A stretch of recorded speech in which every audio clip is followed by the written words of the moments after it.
Bu qaysi tarafda? Tarafda ham O'rtada. O'rtadami? bor. Bor, ha? Bor. Yo'q.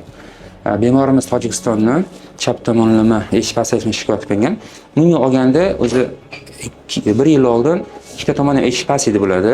Kelganlarida o'ng tomonlama endoskopik stopeda plastika qilganmiz, ya'ni o'rtoqlarda suyakchani olib protez qo'yganmiz.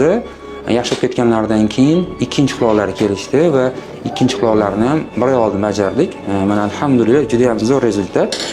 Bunday holatlarda parda butun bo'ladi, faqat o'rta quloqda suyakcha qochib ketgan bo'ladi. O'shani olib tashlab, o'rniga kichkina suyakcha protez qo'yiladi va eshik tiklanadi. Mana hozir holat juda ham yaxshi. Eshik yaxshimi?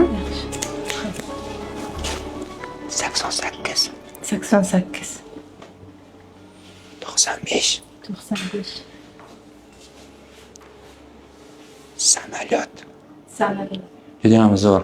Shivirlab gapirishimni o'zi normada 6 metrdan o'taman qarab oling. Boshingiz bilan. 78. 78. 85. 85. Juda ham zo'r. Отлично.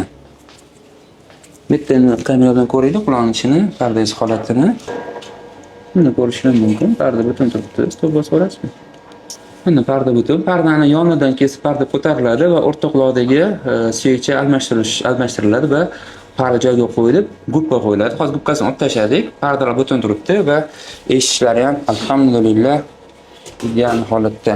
Mana juda ham xursandlar bemorimiz. Ikkita quloqlaridan ham qutuldilar, ya'ni ikkita quloqlari ham ochiq, yaxshi eshish tiklandi va xolasa endi butun umr maza qilib eshitib yuradilar.